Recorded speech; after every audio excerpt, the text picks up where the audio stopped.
नमस्कार दोस्तों, infinity channel में आपका स्वागत है।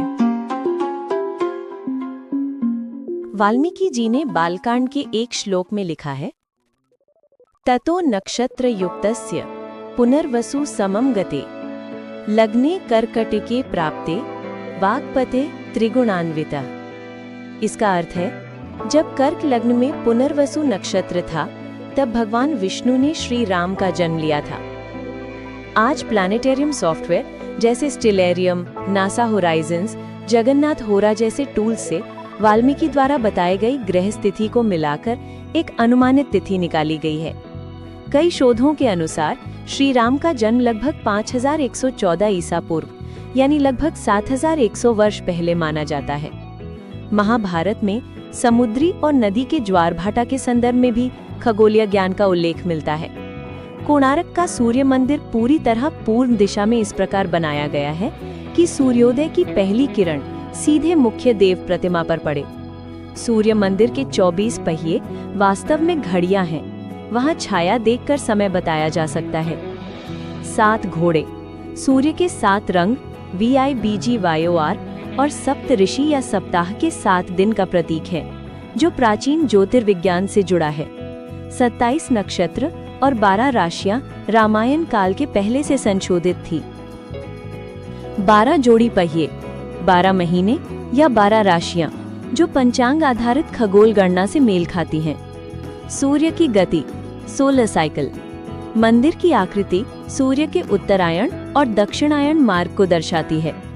महालक्ष्मी मंदिर में सूर्य की किरणों का प्रवेश एक अद्भुत खगोल वास्तु चमत्कार माना जाता है। भारत के कई मंदिरों में जैसे कोल्हापुर महाराष्ट्र और अन्य प्राचीन मंदिरों में ऐसी विशेष रचना की गई है कि वर्ष के कुछ खास दिनों पर सूर्य की रोशनी सीधे मूर्ति पर पड़ती है। जल स्तर और ज्वार भाटा के बारे में वैज्ञानिक निष्कर्ष बताए गए हैं। ये दिखाता है कि प्राचीन भारतीय महाकाव्य केवल कथा नहीं बल्कि वैज्ञानिक और खगोलीय ज्ञान का भी स्रोत है।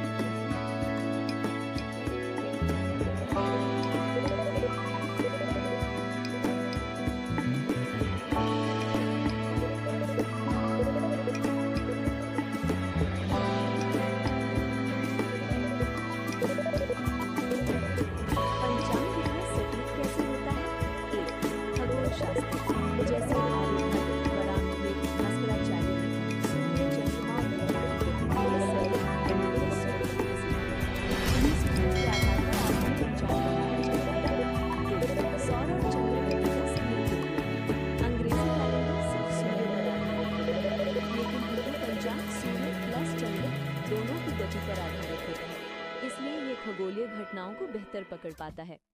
3. देशानुसार भौगोलिक गणना। हर जगह सूर्योदय सूर्यास्त एक ही समय पर नहीं होता, इसलिए पंचांग आपके शहर के लॉन्जिट्यूड लैटिट्यूड के अनुसार गणना करके आपके स्थान के हिसाब से समय बताता है। 4. ग्रहण की भविष्यवाणी क्यों सटीक होती है? क्योंकि ग्रहण तब होता है जब सूर्य, पृथ्वी और चंद्रमा एक सीध में आ जाएं। भारतीय गणितज्ञों ने ग्रहों की कक्षाएं यानी ऑर्बिट इतनी सटीकता से गणना कर रखी हैं कि सैकड़ों साल पहले ही बताना संभव हो जाता है कि कब कहाँ कितने बजे कितने मिनट का ग्रहण होगा। 5. चंद्रोदय सूर्योदय क्यों इतने सटीक बताए जाते हैं? सूर्य और चंद्रमा के डेली मोशन यानी दैनिक भ्रमण का बहुत सूक्ष्म गणना किया जाता है। सूर्य प्रतिदिन लगभग 1 डिग्री आगे बढ़ता है, चंद्रमा प्रतिदिन लगभग 13.2 डिग्री आगे बढ़ता है। इन्हीं गणनाओं से घड़ी के मिनट तक सटीक समय निकाला जा सकता है। 6. बारिश और ऋतु की भविष्यवाणी कैसे? पुराने समय में नक्षत्रों के आधार पर मेघ विज्ञान था। जैसे अगर स्वाति नक्षत्र में हवा तेज चले या रोहिणी नक्षत्र में मेघ दिखाई दे तो अच्छी बारिश मानी जाती थी। ये दिखाता है कि प्राचीन भारतीय महाकाव्य केवल कथा नहीं बल्कि वैज्ञानिक और खगोलीय ज्ञान का भी स्रोत हैं।